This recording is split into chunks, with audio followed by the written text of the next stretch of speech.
चौक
मनमा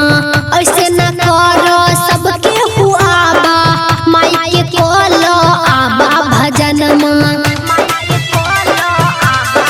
हाँ हाँ चारों ओरी होत बाटे पूजनमा माई के भगती में लागल बमनमा ऐसे न करो सबके हुआ बा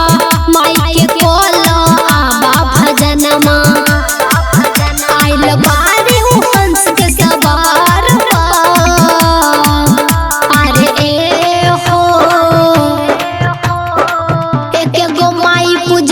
या हजार बार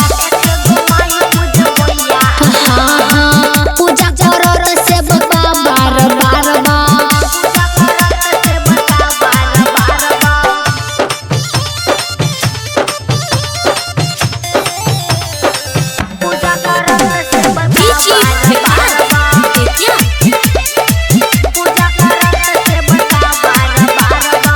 ज्ञान के देवी होई माई बिना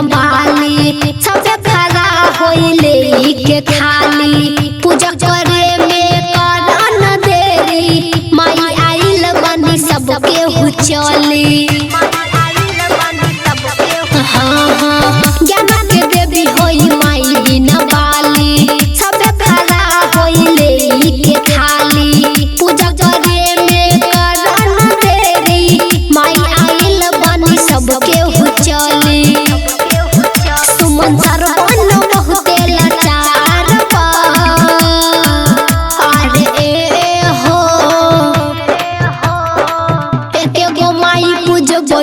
हजार बार